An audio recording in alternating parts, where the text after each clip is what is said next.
العدل. من يعيش في ظل العدل،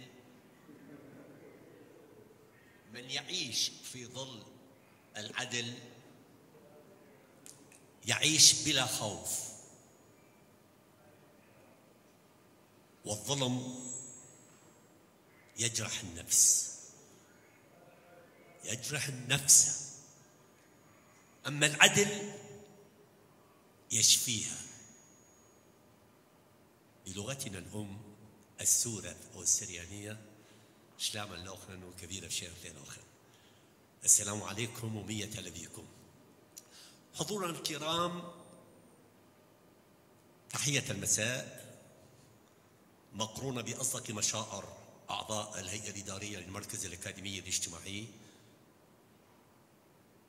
نرحب بكم أطيب ترحيب في أمسية حوارية مميزة تجمعنا مع نخبة من المثقفين وأساتذة الجامعة الموقرين ومحبي القيم الإنسانية النبيلة.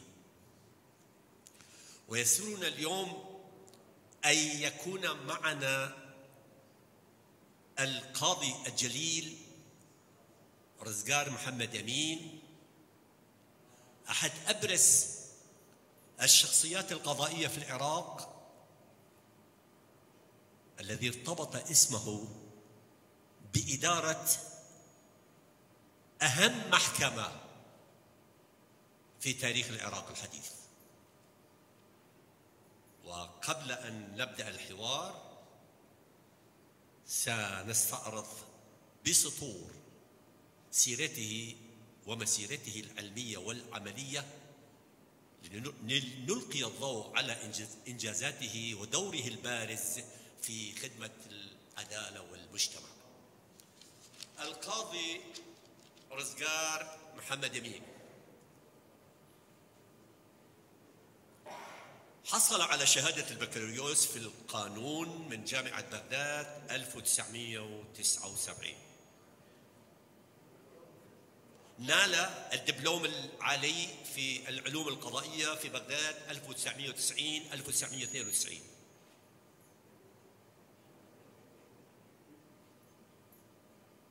عمل قاضياً في محكمة التمييز في إقليم كردستان وكمحقق عدلي وقضائي. مارس مهنة المحاماة بين 1993 1996. ترأس العديد من اللجان والهيئات التحقيقية، وشغل منصب رئيس المحكمة الجنائية العراقية العليا هيئة الجنايات في بغداد 2004-2006. كان رئيساً لاتحاد قضاء أقليم كردستان وعضو في برلمان أقليم كردستان 2009-2011. شارك في العديد من الندوات والمؤتمرات في بلدان مختلفة، منها أردن، مصر، الجزائر، بريطانيا، هولندا، ألمانيا، تشيك وإيطاليا. كما قام بزيارات رسمية إلى محاكم التمييز في عدة دول، منها الولايات المتحدة الأمريكية ومدينة لاهاي. تعرفون مدينة لاهاي بهولند محكمة دولية. طبعا حضورنا الكرام، قبل أن نبدأ بحوارنا، يسر المركز الأكاديمي الاجتماعي أن يقدم درع التكريم للقاضي الفاضل، تقديرا لمسيرته وعطائه الإنساني وعرفانا بدوره الريادي في خدمة العدالة والمجتمع. نهديه هذا الدرع التكريمي اعتزازا بمكانته الرفيعة، ولذلك فليتفضل الأستاذ جلال حبيب القانوني ورئيس المركز الأكاديمي الاجتماعي لتقديم الدرع، وليتفضل السيد القاضي لاستلام الدرع.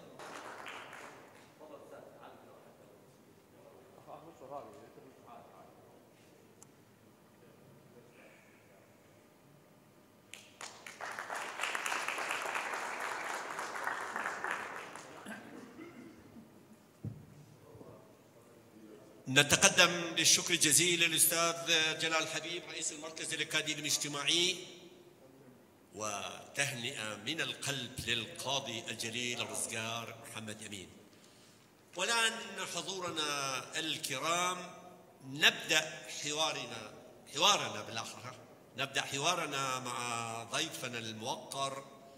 فليتفضل الأستاذ رزقار أمين القاضي الجليل على المنبر.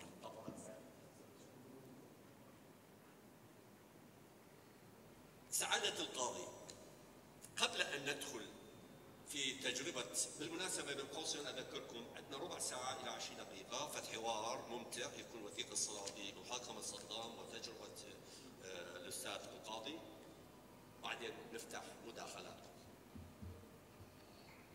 سعادة القاضي، قبل أن ندخل في تجربة محاكمتك للنظام السابق، ما الذي ترونه أهم في المجتمع؟ القانون أم العدالة؟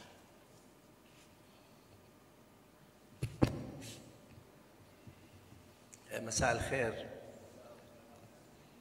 شكرا للأكاديمية وشكرا أستاذ رفيق، وأبارك لكم هذه الجهود المستمرة في نشر الوعي والثقافة المتنوعة.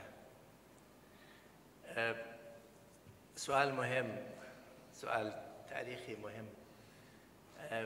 بالتأكيد العدالة هي الأهم، لأن القانون في خدمة العدالة. العدالة هي الجوهر وهي الهدف الذي يسعى القانون لتحقيقها. العدالة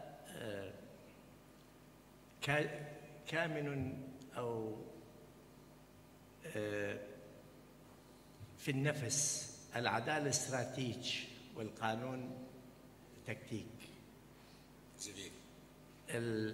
العدالة ثابتة مستقرة في الضمير وفي العقل السليم، يعني ثمار العقل السليم وثمار الوجدان العدالة. ولكن القانون يعني كلامي سليم؟ قلت بداية كلامي من يعيش في ظل العدالة يعيش بدون خوف، نعم. بلا خوف. العدالة مبعث الاطمئنان، تمام، وإعطاء كل ذي حق حقه عن طريق القانون طبعا. القاضي، محاكمة صدام حسين كانت لحظة مفصلية في تاريخ العراق. وهنا سؤالي بشطرين. الأول، كيف تم اختيارك كحاكم لصدام حسين؟ وشنو كان شعورك أثناء ما عرفت قبل أن تدخل قاعة المحكمة وأثناء مواجهتك؟ شنو كان شعورك لشخص كان يعني سلطة مطلقة به وإلى آخره؟ موضوع الاختيار طلب من إقليم كردستان من بغداد إرسال قضاة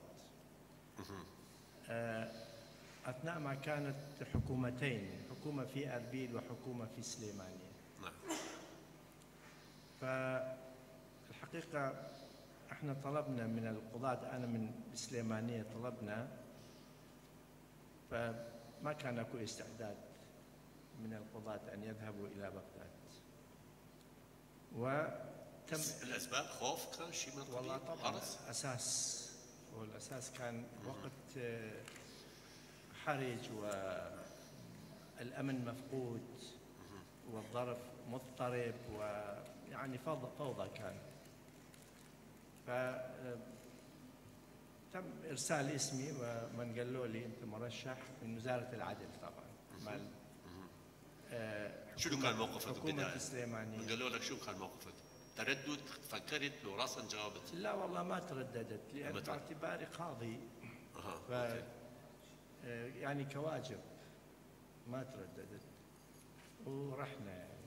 طيب أنت ما ترددت كقاضي، مو بالجانب الاخر خلينا نقول، ما دام ما عندك تردد، ما حسيت الى حد ما، تعذرني بهذا السؤال وانت يعني استاذنا في مجال القانون والعداله، ما حسيت انت قاضي تتباهى بان راح اقاضي صدام حسين قائد كان المطلق لاحقا سابقا؟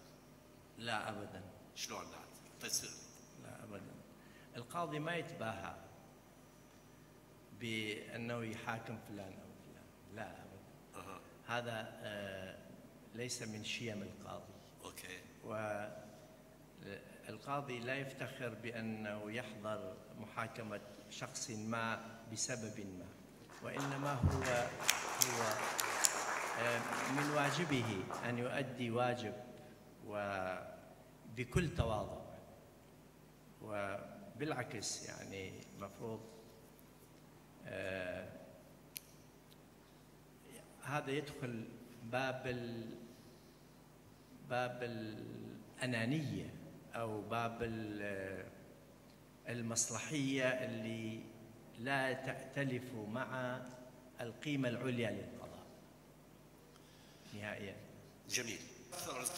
رزقار يعني سيادة القاضي، 4 أسطر راح أسمعك نفسية عن صدام حسين كونك شفته مباشر، وتفكيري بهذه ال4 أسطر تعلمتها من أساتذتي، ويشرفني بأنه هم موجودين حاليا في القاعة، بروفيسور دكتور يوسف حما صالح اللي هو يعني بروفيسور قاعة باسمه بكلية الآداب، وبروفيسور دكتور علم أكيد، ودكتور وليد اللي درسني الإحصاء النفسي والتجارب البحوث التجريبية وما إليه. وأنا أتشرف يعني بكل الأساتذة الكرام الموجودين هنا، وشرف لي بأن أساتذتي دراسات عليا هنا موجودين وزملائي الصحفيين، فأقراها وأنت يعني عندي سؤال وراها، وأنتم لكم حضورنا الكرام. وفق آراء بعض المختصين علم النفس، كان صدام حسين يمتلك شخصية نرجسية تفتقر إلى التعاطف مع آراء الآخرين، لكنه كان يملك قدرة كبيرة على استغلال نقاط ضعف خصومه والتلاعب بالمواقف لصالحه. كان ذكيا، يعني يمتلك ذكاء عملي وملموس، إلا أنه أستاذ أنت حاكمت هذا، إلا أن استخدامه لهذا الذكاء كان مثل هتلر لخدمة مصالحه الذاتية على حساب القيم الإنسانية، مما أدى أحيانا إلى إبادة جماعية لكل من يعارضه. لذلك كان يقال إذا قال صدام قال العراق.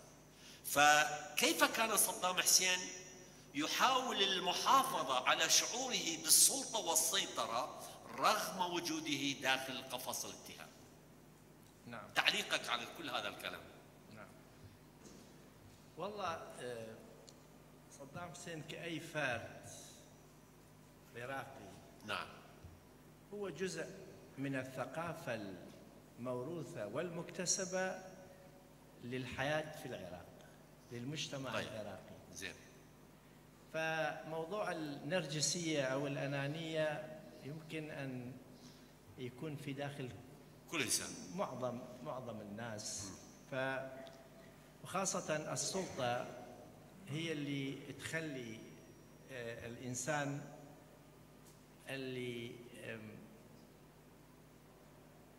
ترسخت فيه الثقافة البدوية في تغيير سريع، لأن المثقف المستقر في مجتمع مستقر نفسيا، ربما السلطة والمراكز والوظيفة ما تغيرت بسرعة. صدام حسين كأي شخص آخر في السلطة مارس السلطة لمدة طويلة، وله إيجابياته وله سلبياته. نعم. شنو إيجابياته؟ إيجابياته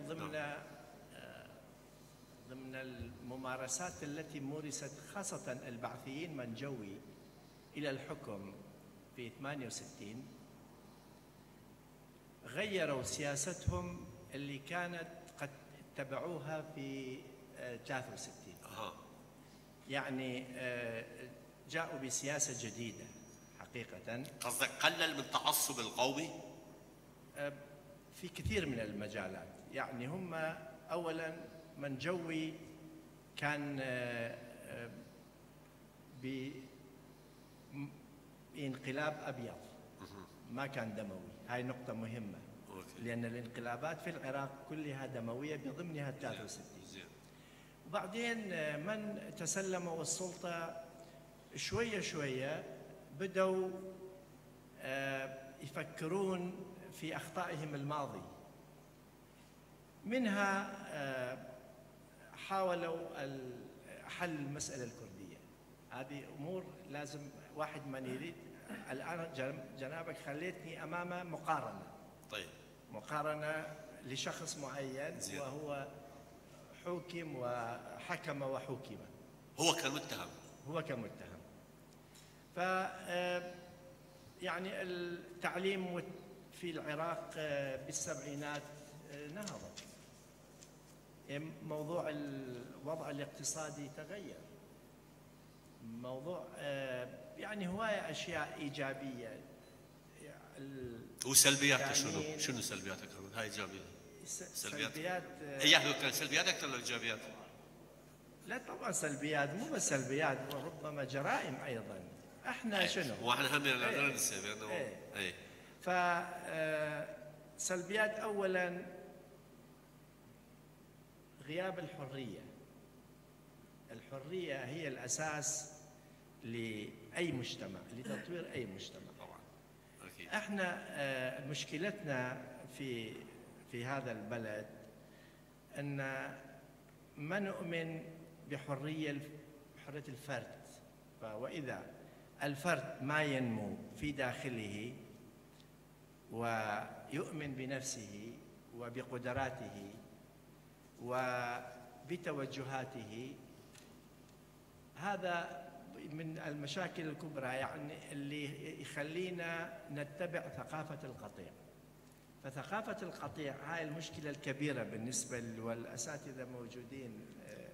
يعني هو عفوا أستاذ، احنا عندنا كثير من أما بالنسبة يعني للتصرف داخل يعني شنو هالعنف في رد هذا يعني التصرف الهتلري اللي تفضل. أنت متأيدني بأنه كان تصرف هتلري؟ هو كان يقلد ستالين ويقلد الهتلر في بعض الأحيان. بس هذا أسلوب دكتاتوري. غلط. مو غلط طبعا، جريمة. أكيد هو هذا. رد الفعل مع الخصوم، هذا رد الفعل اللي الآن وإلى الآن مستمر. هذا في نفسية الفرد العراقي، العنف الدموية، التسلط الموجودة في كما شرح ذلك الأستاذ علي الوردي وغيره. هذه السمات الثلاثة الخطيرة كان موجودة عند صدام حسين وموجودة عند كثير من الفرد العراقي وخلال السلطة. طيب أستاذ أذكار، أنت بصراحة يعني آرائك جميلة وموضوعية وعندك يبدو يعني باك جراوند نفسي وبدك تحكي بشكل موضوعية، بس نقول أكيد يعني احنا ما نريد، مو شغلنا نجيب يعني ما عانى منه مثلا شهداء حلبجة وأنفال وجنوب العراق، هذا موجود بالأفعال وليس بالأقوال والوثائق. مو هذا موضوعنا الرئيسي. خلينا نرجع مرة أخرى لداخل القاعة. أول سؤالنا، ما هي أصعب لحظات اللي مررت بها في قاعة المحكمة أثناء محاكمة صدام حسين؟ أصعب اللحظات اللي أنت حسيتها كانت لحظة صعبة. والله هي الحقيقة ماكو لحظة صعبة بالمعنى اللي ما تقدر عليه كقاضي، لأن أنا كان عندي تجربة من ذهبت إلى هناك، كنت رئيس محكمة فشفت يعني قبل هاي المحكمة محاكمات كانت جارية. لكن ممكن أن تقول لي ما هي المواقف المزعجة؟ أوكي، شنو هي المزعجة؟ اللي حصلت وكان مفترض أن ما يحصل. من هاي المواقف اللي كانت يعني المفروض ما تحصل، مثلا إهانة المتهمين عند إدخالهم للقاعة. أوكي. هذا ونزع العقل منهم وإدخالهم بطريقة غير قانونية، مثلا مع القيود والأغلال. هاي كلها بالبداية طبعا مواقف، ولاحقا احنا حليناها تمام. بس هاي مواقف ومع الأسف يعني اللي كانت تنم عن عدم المهنية في اتباع هذه الأساليب، عدم المهنية والحقد النفاقي خلينا نسميه. الأساتذة موجودين. الحقد النفاقي شنو؟ يعني شخص هو كان بعثي ويتبع هذا الأسلوب. هذا مو من الشيم أنه يجي يهين متهم وبسبب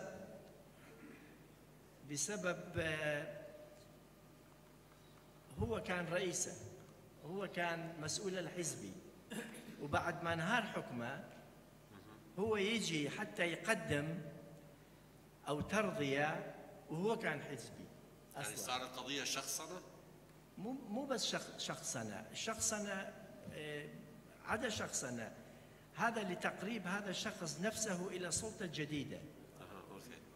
لتقريب يعني هذا يقرب نفسه للسلطة الجديدة حتى يقول لهم أنا مخلص.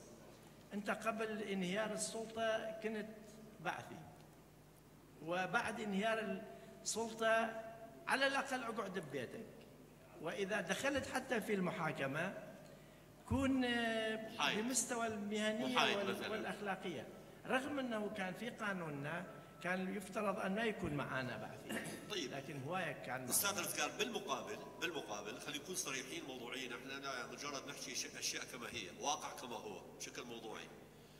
كيف تعاملتم في محاولات المتهم صدام حسين كسر هيبة المحكمة بالكلمات الساخرة والتهكمية، حيث كان يضحك أحيانا وينفعل أحيانا؟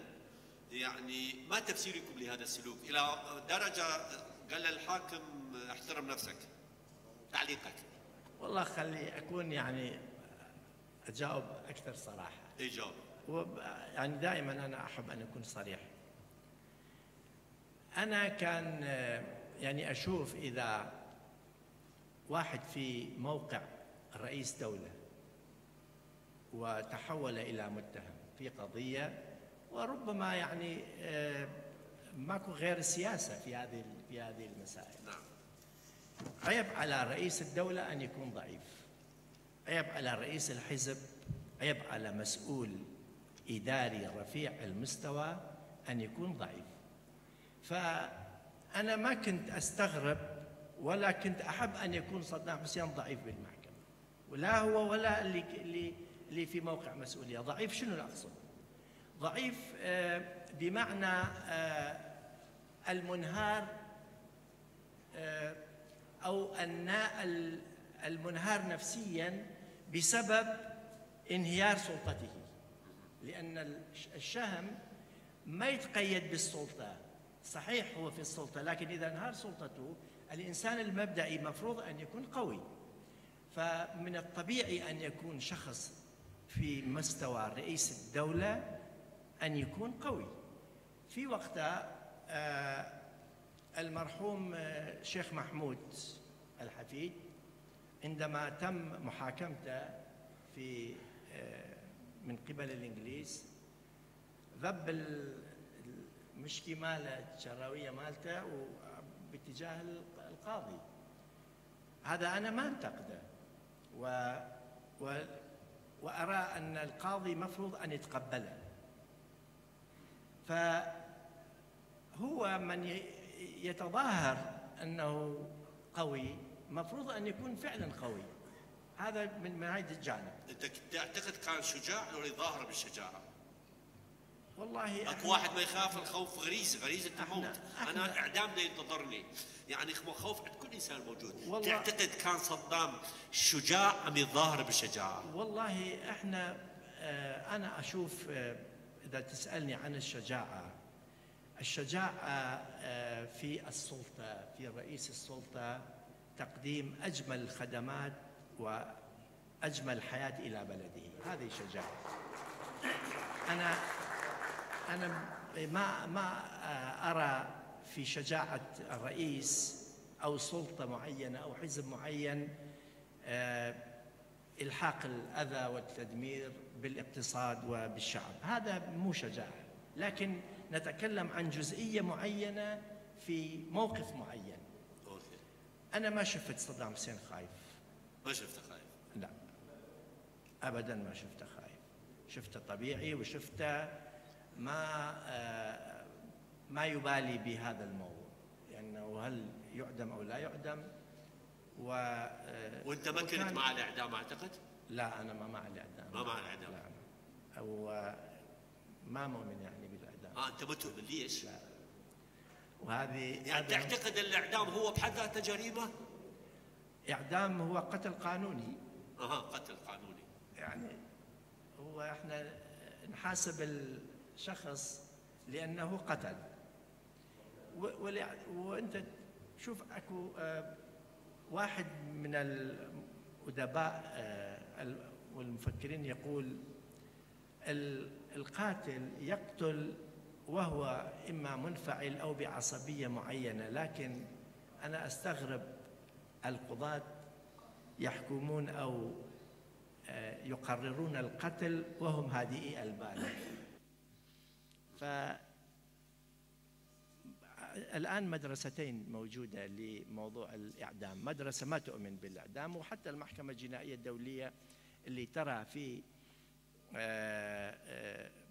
تنظر في الجرائم الدولية البشعة اللي إبادة جماعية وجرائم ضد الإنسانية وجرائم الحرب إلى آخره، ولية البشعة اللي إبادة جماعية وجرائم ضد الإنسانية وجرائم الحرب إلى آخره. الآن مدرستين موجودة لموضوع الإعدام، مدرسة ما تؤمن بالإعدام، وحتى المحكمة الجنائية الدولية اللي ترى في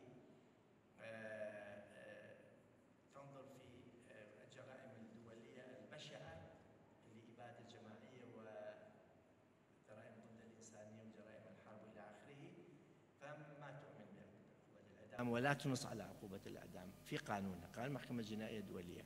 وكذلك حتى المحكمتين المشكلتين بقرارات من مجلس الأمن في يوغوسلافيا السابقة ورواندا في 93 و 94 أيضا ما تؤمنان بعقوبة الإعدام.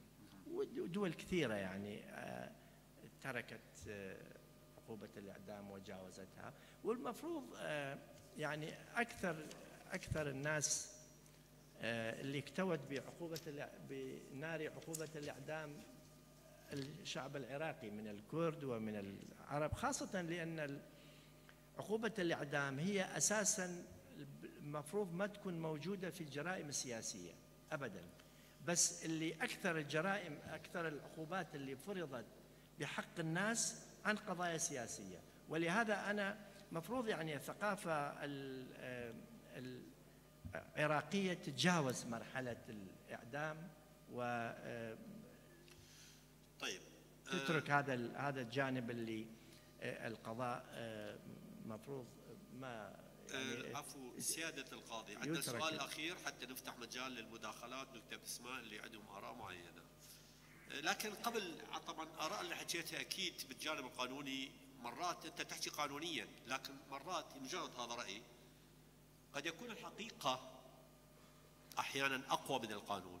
حقيقة آلاف الناس الأبرياء، مو يقول هذا الشاعر العراقي لا تشكو الناس جرحا وأنت صاحبه، ذولا الأبرياء اللي انعدموا واللي كذا طبعا يجوز آراءهم غير شكلية، معود هذا لازم تعدموا والى آخره، طبعا هي آراء ويحترم كل رأي، لكن بالنتيجة الرأي الأمثل تبقى يعني شخص مجموعة وآراء. على كل سؤالنا الأخير أستاذ، أنا كنت نعم أقول للقضاة في وقتها في قضية الدجيل، احنا كنا في قضية الدجيل، كنت أقول لهم أنا لو كنت قاضيا في قضية الدجيل الأصلية الأساسية، أوكي، ما كنت أحكم على أي واحد منهم بالإعدام، لأنه ربما عقوبات أخرى موجودة، لكن أنتم القضاة الأخوة والمدعين العامين والقضاة اللي موجودين، كنت أقول لهم لو أنتم في هاي المحكمة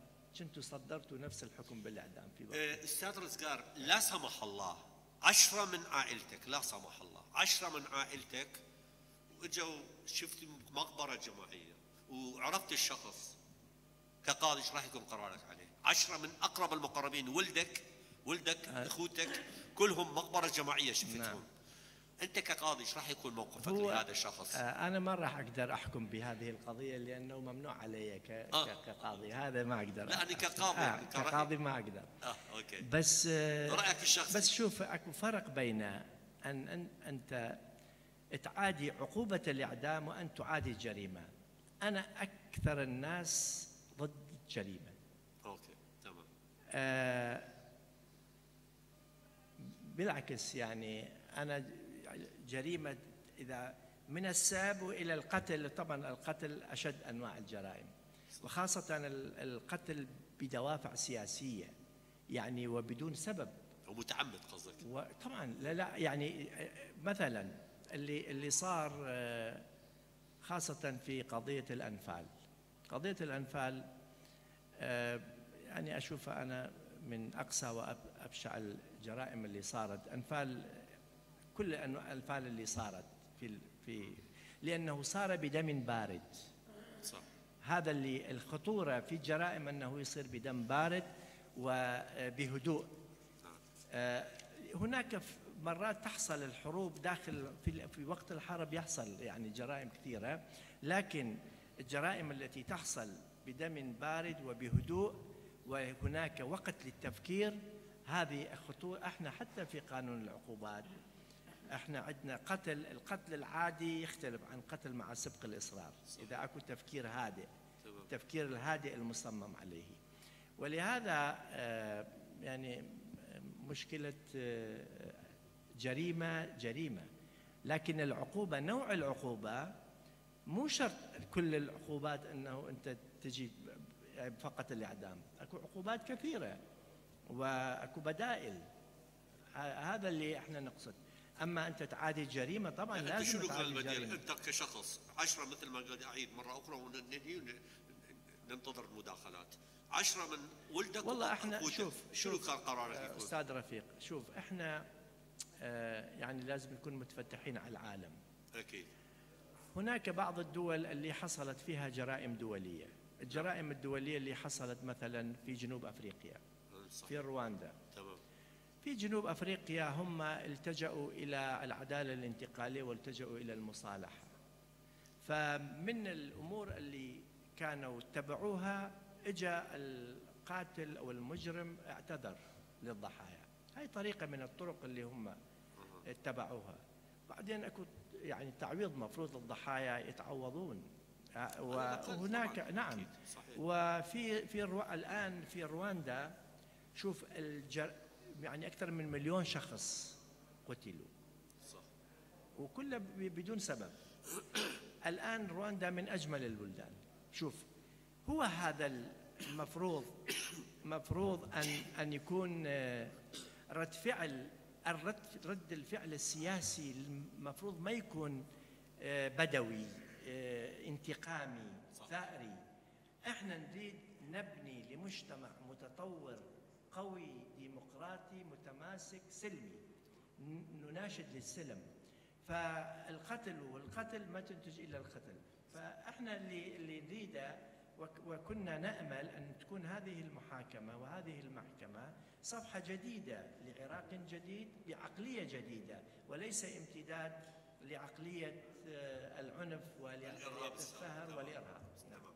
أوكي، شكرا لإجاباتك القيمة مرة أخرى باسم مركز الأكاديمي. نشكرك القاضي جليل رزقار محمد أمين. نفتح المداخلات. دكتور يوسف. مساء الخير، تحياتي للجميع. الأستاذ رفيق وللنادي الأكاديمي. حقيقة أنا يشرفني بأن أقول حاكم رزقار هو من الأصدقاء المقربين والأعزاء بالنسبة لي، وإحنا ملتقين عن قرب كثيرا، واستشفيت منه 3 خصال رئيسية إذا هو يسمح لي. منتهى الهدوء، أنا حزن على أعصاب هذا حقيقة، ولهذا هو يصلح من وجهة نظر سيكولوجية يصلح جيدا لأن يكون قاضي وصار. ومنتهى الطيبة، يعني يتعاطف ويا أبسط الحالات الإنسانية التي تستدعي التعاطف، وكذلك منتهى العقلانية. هذه الصفات هي حقيقة أنا أتمنى أن تتوفر في كل قاضي، هي متوفرة به. احنا مجتمع انفعالي حقيقة، ولذلك نتماهى مع المنفعلين. واحد من يسب وينفعل وايد معجبين به، لأنه احنا نفس الشيء، يعكس أسلوبنا في التعامل مع الكثير مع ضغوط الحياة. لكن القاضي رزقار أو أخي وصديقي العزيز القاضي رزقار، الحاكم رزقار، اجى بنمط جديد حقيقة. نمط يعني شفنا محاكم، حتى اللي ما شفناه احنا محاكم مال ثورة 58 والمحاكم الأخرى، والمحاكم اللي أسسها المحاكم العرفية حزب البعث، كلها بها انفعالات وسب وهذا. اجى قاضي رزقار بأخلاقية جديدة، بحيث أني المتكلم كان عندي ملاحظات على بعد ما كنت قريبا عنده وسألته. ما أريد أن أطيل، أنا ولو هذا السؤال سهل ربما، بس أريد ينور لحضراتكم. في علم النفس هناك الكثير من ضغوط الحياة، كل شيء ضغط. يعني هسه إذا يطلع لك $1,000,000 جائزة، هذا هم ضغط نفسي، شو تسوي به؟ الزواج ضغط، الولادة ضغط، الوفاة الأعزاء ضغط، وإلى آخره. فإحنا أمام الضغوط دائما نكون خلقين. هذه منظورات كل علم النفس هكذا تقول. السؤال هو بالحقيقة أخوي العزيز وصديقي الأعز حاكم رزقار، يعني هذا ضغط نفسي. تحاكم صدام حسين، ليش ما خفت؟ أنا راح أعطيك 2 اختيارات. يعني أنت ما خفت لأن طبيعتك، شخصيتك، أخلاقيتك هي اللي خلتك تكون تنظر للموضوع نظرة طبيعية، أو ما خفت لأنه تجربتك في المجال القانوني وشفت وايد دورات. لأن بوقتها قلت لي رحت المحكمة لاهاي شلون تتعامل ويا مجرمي الحرب، هذه خلتك بأن ما تخاف. لو هو واحد منهم، لو أنت كشخص، كشخصية، كبيرسوناليتي، خلتك بأنه تكون كلش طبيعي. يعني احنا عرفنا بأنه أنت ما كنت خايف وما كنت قلق، مو خايف. هو القاضي لازم يكون هكذا، لكن أنت ليش ما كنت خايف؟ شكرا.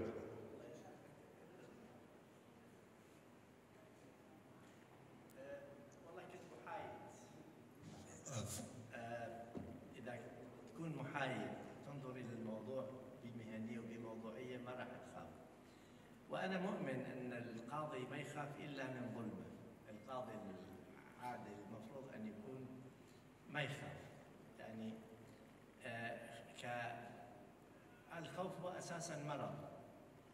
يعني أنا أرى أن أهم أو أكبر مشكلة بشرية منذ الأزل، وجنابك أستاذنا في علم النفس، فأنا أشوف الخوف من أكبر المشاكل اللي تواجه النفس البشرية من بدايتها إلى نهايتها. فالخايف ما راح يكون يفكر زين، ما يفكر بحيادية، ما يفكر بموضوعية، ما يفكر بمهنية. فالمفروض أن واحد يطلع، خاصة القاضي، يطلع الخوف من تفكيره. أمام أعتى مجرم في تاريخ البشرية، صحيح. ربما بعد هتلر وستالين أو صدام حسين، يعني هو هذا السؤال. بس هو كان يعني نظامه ساقط، هو ضعيف، هو يعني المتهم ضعيف أمام المحكمة. يعني ليش تخاف؟ أصلاً لو كان يعني القاضي كان اللي ما يقدر يكون محايد في هذه الدعوة، معناته يخاف من السلطة الجديدة، والخوف من السلطة الجديدة كان أكثر تبريراً من الخوف من السلطة الساقطة المنهارة. يعني الخوف الحمد لله. وأرجع وأقول يعني هذه مكتسب وكذلك موروث أيضاً من الوالد ومن الوالدة، ما كانوا يخافون. شكراً جزيلاً. هذا يعني أحد والحيادية اللي خلتني أن ما أخاف، لأنه أنا هذا هو واجبي وأدي واجبي، شو يصير خليه يصير. إذن هي بالحقيقة تربية، ولهذا هاي التربية تستحق التصفيق. شكرا دكتور يوسف لمداخلتك الجميلة. أستاذ حسن تفضل. العدالة الانتقالية، أنا سجلت هاي الملاحظات قبل أن أسمع مرة واحدة. أتمنى أن نشيع هذا المفهوم، تتحدث لنا عن مفهوم العدالة الانتقالية، لأن هاي حقيقة عصب أساسي في تربية وتنظيم الحياة الاجتماعية بعد الانقلابات والثورات التي تتيح لأي واحد أن يكون مجرم. هنالك من يقول، أحد الفلاسفة يقول، في التحولات الكبيرة لا أحد يعرف أحدا. صراع السلطة، وصدام قال لهم دا يقتلوني، شو أسوي لهم؟ ما فكر بالقانون حتى ما تنطع أكثر. أكو قول لهيراقليطس من شاف روما تحترق، حرائق روما، فقال ينبغي إطفاء المغالاة قبل إطفاء الحرائق. شوف الثأر وين ودانا.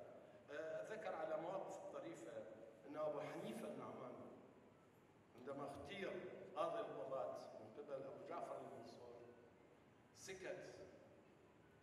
أنا بدي أحكي لكم إياه، أشوف الموضوع. يعني واحد اختاروه يصير وزير عدل، ومثابة وزير عدل، قال له اختارينك أن تكون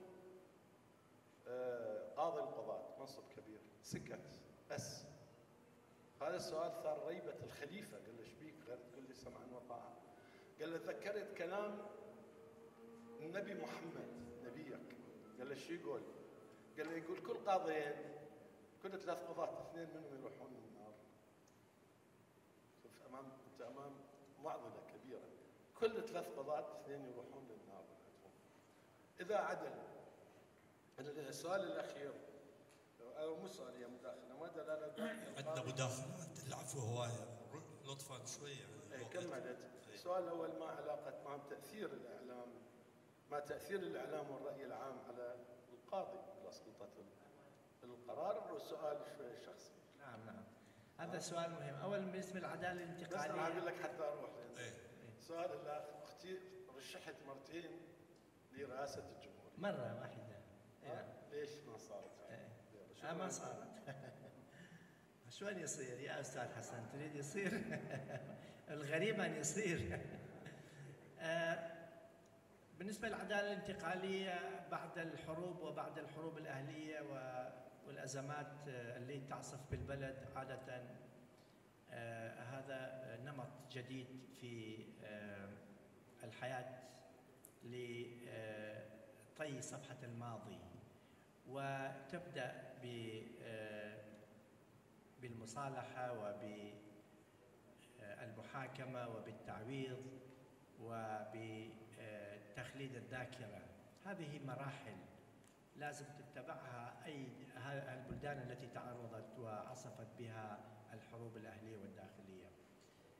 والمحاكمة كان جزء يعني من المفروض أن يكون جزءا من العدالة الانتقالية، يعني لإصلاح القضاء ولإعادة تغيير مفاهيم جديدة وإدخال مفاهيم جديدة في الحياة القضائية والقانونية في هذا البلد، وترك صفحة الماضي بمساوئها بالجرائم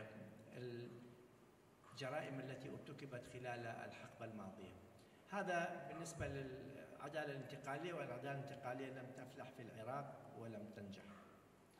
بالنسبة للسؤال الآخر شنو كان؟ تأثير الإعلام، هذا مهم جدا. القاضي المفروض ما يتأثر بالإعلام، ما يتأثر بالرأي العام. القاضي إلى مبادئ وإلى قانون لازم يمشي عليه. التأثر بالرأي العام والتأثر بالإعلام يعني الانحراف والسير مع ما يريده الإعلام أو الرأي العام، وإذا هذا قد يكون غير محايد وغير صحيح وغير عادل. فالمفروض يكون مثل الطبيب، يعني الطبيب من يدخل لإجراء عملية جراحية، يعني إذا صار مظاهرات برا القاعة مالت العمليات يقولون لا تسوي العملية أو سوي العملية، هو يسمع دولي لو يعرف يعمل بعلم الطب. قانون نفس الشيء، قضاء نفس الشيء. فهذا القاضي اللي يتأثر بالرأي العام ويتأثر راح ينحرف عن جادة الصواب وما راح يكون حكم عادل. شكرا. بس لطفا عندنا هواية مداخلين بعد، يعني ركزوا على الأسئلة. أخ جلال تفضل. ايه فرق. أنا اسمي جلال شرمقة، رئيس تحرير مجلة الجاردينية في سويسرا. قاضي رزقار ابن مدينتي وعرف عن قرب، عرفناه منذ اليوم الأول كيف يتعامل وشلون تعامل. أنا ما أريد أطول، فقط عندي سؤالين. كثير من الناس يسألوني عن طريق مجلتي هل المحكمة كانت جنائية لو سياسية؟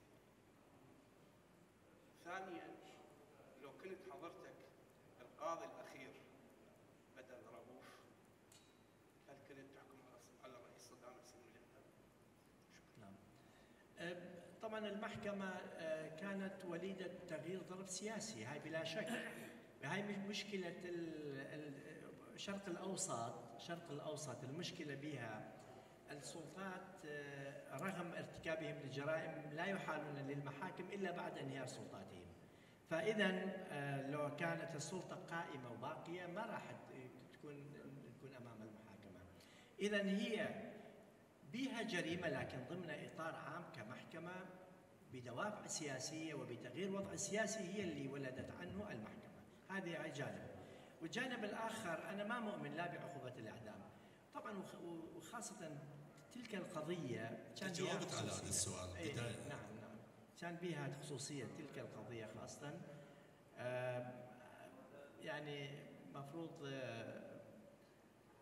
كما قلت أنا مع المدرسة التي لا تحكم بعقوبة الإعدام.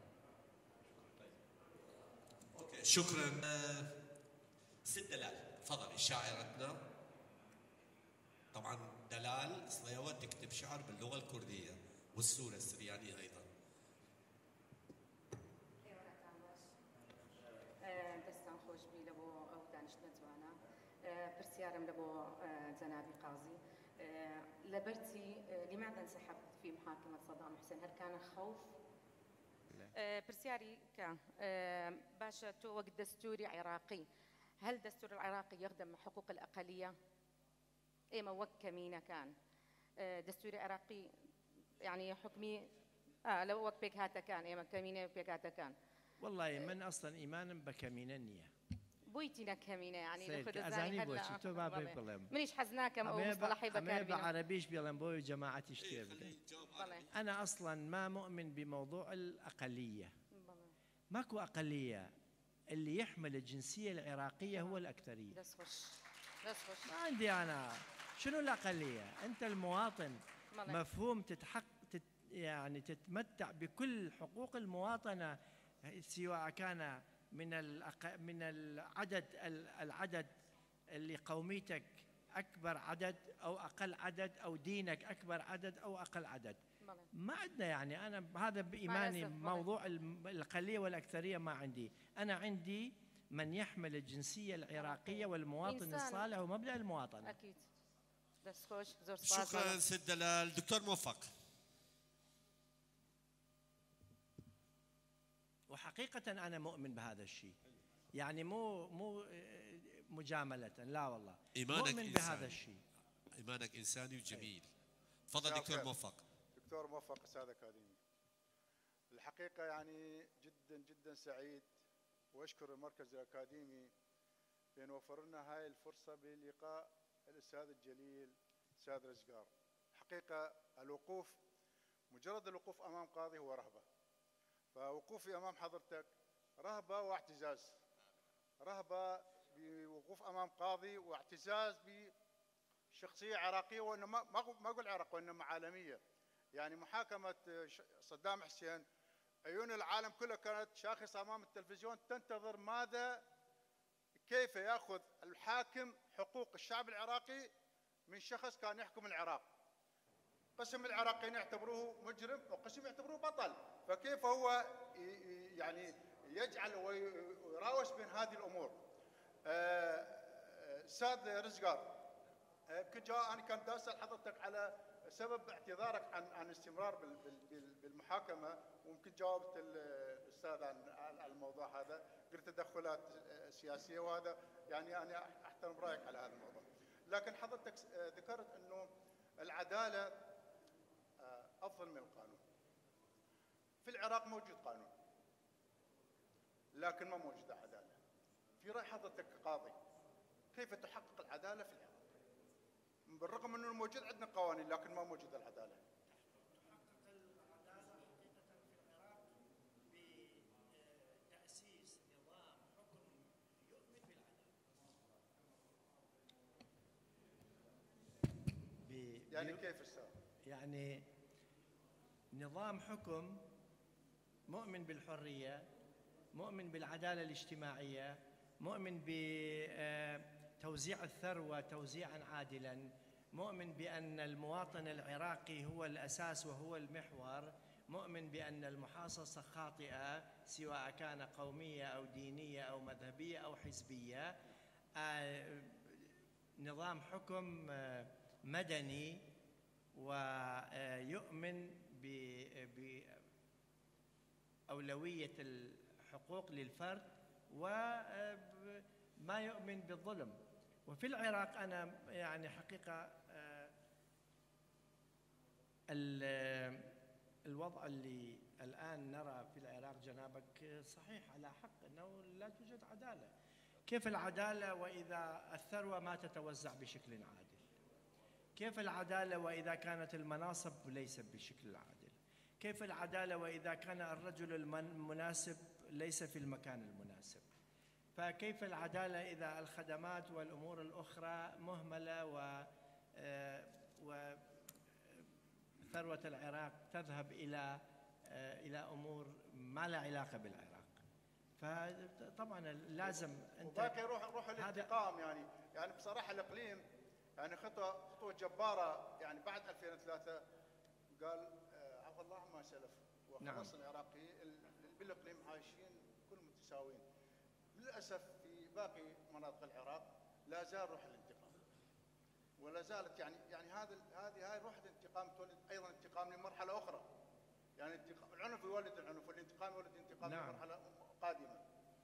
فأشكر حضرتك. شكرا. شكرا دكتور موفق. دكتور رمزي، أريد بس فترة رسالة ولو أريد، شنو هي؟ هل لديك رسالة للشعب العراقي حول العدالة والسلام في المستقبل؟ أنا هذا آخر سؤالي لك. هل لديك رسالة للشعب العراقي حول العدالة والسلام في المستقبل؟ شكرا دكتور رمزي. يعني هذا سؤالي لك.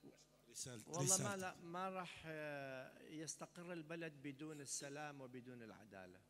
نعم، رسالتي إلى الشعب العراقي العزيز والكريم أن تترسخ السلام والسلم وتترسخ العدل والعدالة في ذهنية كل فرد عراقي وفي ذهنية السلطة أيضا والأحزاب. إذا بدون هذين المصطلحين العظيمين ما راح نطمئن على حياتنا، وكلنا نبقى قلقين على الحياة وعلى مستقبل الأجيال القادمة أيضا. هذا هو الحل الأمثل والوحيد لاستمرار الحياة بالعراق. طيب شكرا. عندنا بس مداخلتين وحتى نبلش بشرب الشاي السيد خالد تفضل، وبعدنا عندنا أخ إيهاب ونبلش بالشاي ونخلص، لأنه اكو ناس يبعون على الساعة، لا يعني راح نخلص إن شاء الله. تأخرنا عليكم، آسفين.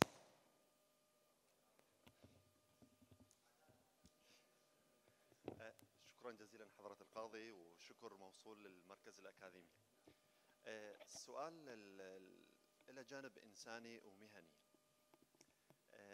تبني منهجية الإنسانية وتبني منهجية الاحترام والنظام والقانون من قبل السلك القضائي في مجتمع ما يحكم قوة العقلية وقوة السياسة وقوة الحكمة، يحكم قوة السلاح. فهل تبني هاي المنهجية من قبل السلك القضائي ينتج مجتمع يعني يتميز بالعدالة الاجتماعية، يتميز بالنمو والتطور الحضاري؟ هذا السؤال. شكرا جزيلا. شكرا.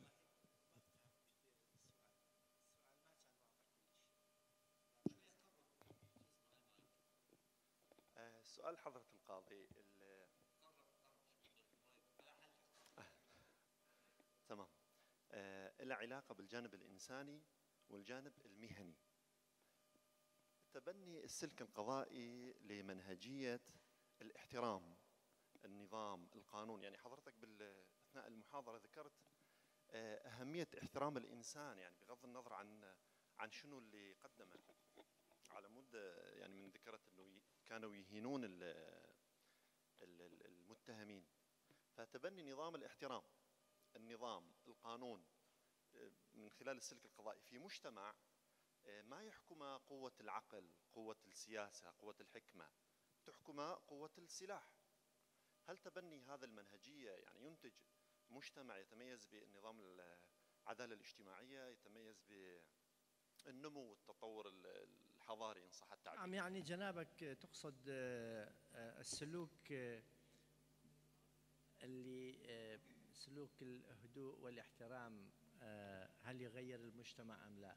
احنا ما علينا يغير أو يتغير أو لا، بس هذا واجب القاضي أن يحترم المتهم. وحتى الناس يقولون لا المتهم بريء حتى تثبت إدانته. أنا لا أروح أكثر من هذا، واجب المجرم أيضا، يعني احترام المجرم أيضا، لأنه هذا يتعلق بجانب الإنساني. أنت من حقك أن تحكم عليه بما تراه من العقوبة، لكن ما من حق القاضي أن يسيء بكلمة يمس المشاعر. هذا الأصل. أما واحد يعني يتجاوز الأصل وينحرف عن المبدأ ويذهب خطأ، هذا شيء آخر. وارد للقاضي أن يخطأ، فالقاضي ما يسب، القاضي ما ينفعل، القاضي ما يهين كرامة المقابل. والمتهم إذا تحكم عليه بأقصى العقوبة ربما ينسى، لكن ما ينسى كلمة ماسة بالمشاعر وكلمة جارحة، ما ينسى، وهذا حقه. وهي جريمة أصلا بالنسبة للقاضي. شو علينا برا سلاح، برا ناس يتقاتل، برا عنف، هذا ما علينا. القاضي والمحكمة، المحكمة هي اللي تعلم الشعب، المحكمة ما تتعلم من الشعب بعض الأمور والسلوكيات.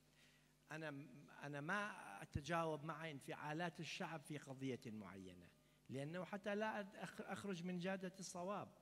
أنت عندك منهجك وعندك قانونك وعندك سلوكك القضائي الصحيح، لازم تتبعه. أما جبنا مثال، قلنا المريض، الطبيب داخل صالة العمليات هل يسمع لرأي، يروح يقرأ جرائد يقول يابا الطبيب أنت تسوي فلان شو، لا، هو متمسك بعلم، والقضاء علم، قانون علم. فأنا يعني ما يهمني ماذا يكون، أنا لازم أعلم الناس، أنا لازم يعني شوية شوية واحد يستمر ويكون صبور ويكون مؤمن بأن خطوة 1000 ميل مثل ما يقولون تبدأ بخطوة. طبعا محاكمة صدام شكلت مفارقة كبيرة في تاريخ القضاء العراقي، يعني من المحاكمات اللي يعني الكبرى.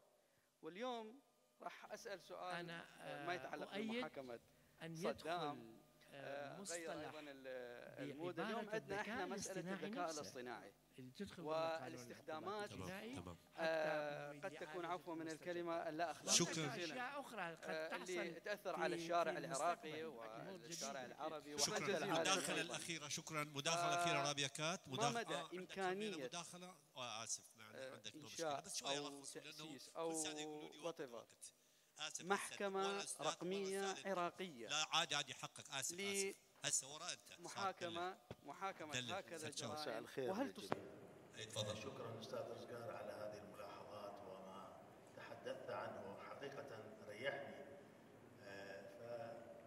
فعندي سؤال وأتمنى أن أشوف الإجابة مو في هذه اللحظة وإنما لحظات اللي كنت أنت فيها رئيس محكمة وأكو قضايا كملت عندك عن جنابك، يعني كملتها وصدرتوا بها قرار.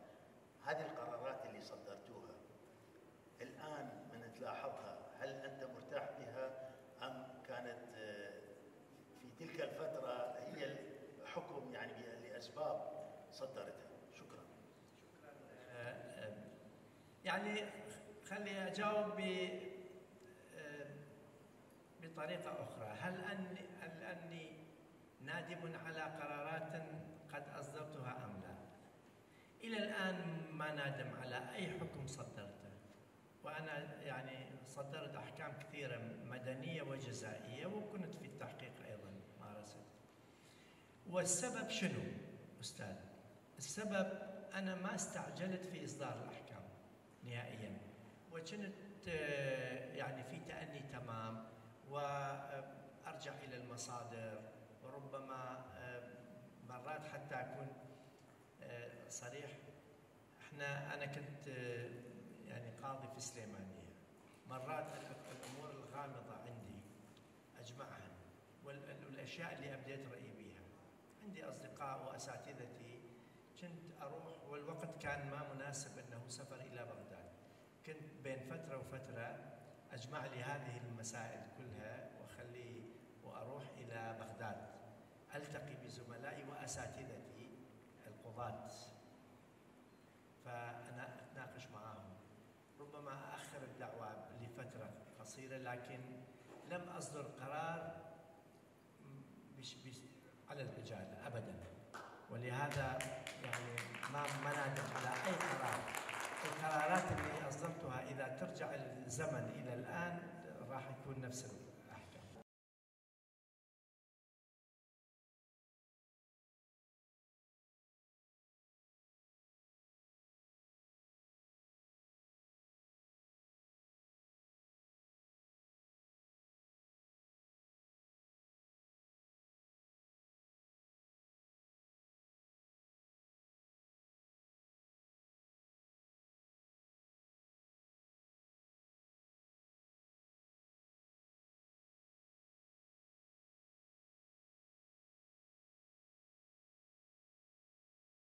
أنا أشكر الأستاذ رزقار، ومن كل كلماته نستفاد، وشكرا نهائيا. شكرا أستاذ. شكرا لمداخلتك. عندنا القاضي، ما هي أغرب قضية واجهتها خلال مسيرتك الطويلة في القضاء العراقي؟ شكرا. أغرب قضية. شكرا جزيلا. أبرز وحدة منها. قضايا غريبة كثيرة ربما يحتاج إلى التفكير، لكن الآن تحضرني مسألة. مرة قتلت زوجها بمشاركة من أولاده كانوا في عمر واحد منهم أدين وليس اثنين، يعني كان اثنين مشاركين لكن واحد منهم طلع بعدين إفراج. المهم خلينا نحكي على اللي أدين، اللي شارك في القتل. الغريب بالإفادة مالته هو قال أنا صليت صلاة الاستخارة قبل ما أشارك في جريمة القتل. هذا كان كلش غريب يعني. وصلاة الاستخارة يعني صلاة الاستخارة أيدت أن يشارك في جريمة القتل. ليش شلون يعني صلاة الاستخارة يشارك في جريمة القتل؟ قال أنا من صليت الاستخارة والدي كان يتأخر دائما، بس ذيك الليلة هو رجع من وقت، معناتها الصلاة تؤيد أنه أشارك في جريمة القتل. هاي كانت غريبة. ست فايزة تفضلي.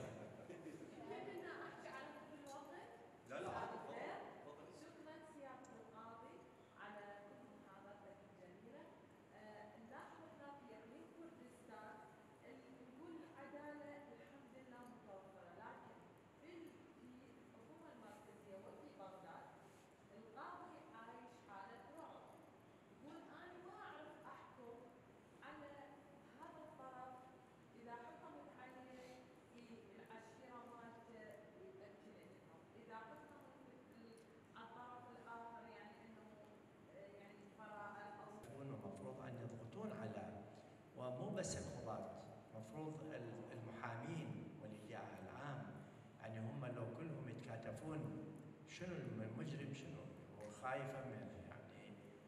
فالخلل في بنيتنا او في المؤسسه القضائيه نفسها، مفروض توفر الامان، توفر الامان النفسي والامان القانوني، الامن القانوني مفروض.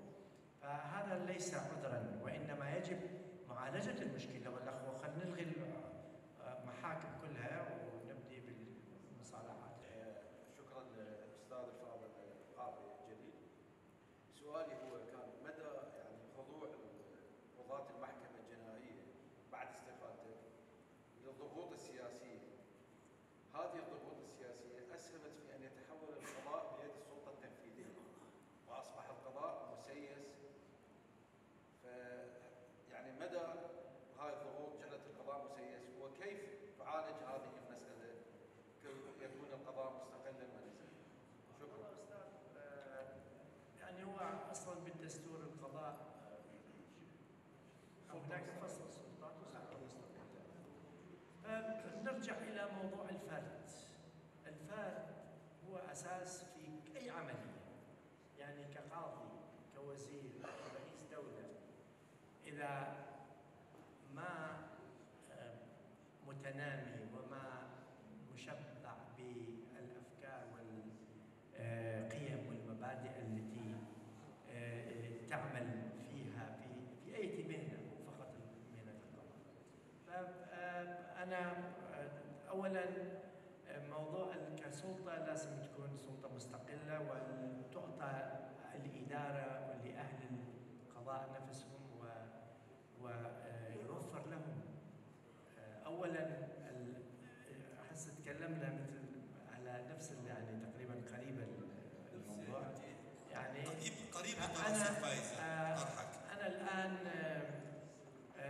ما مطلوب من القاضي ومن القضاء ان يكون سلطه قويه، والقضاء اذا فشل القضاء فشل كل الادارات الاخرى، لانه هو صمام الامان، هو اللي يفصل في النزاعات.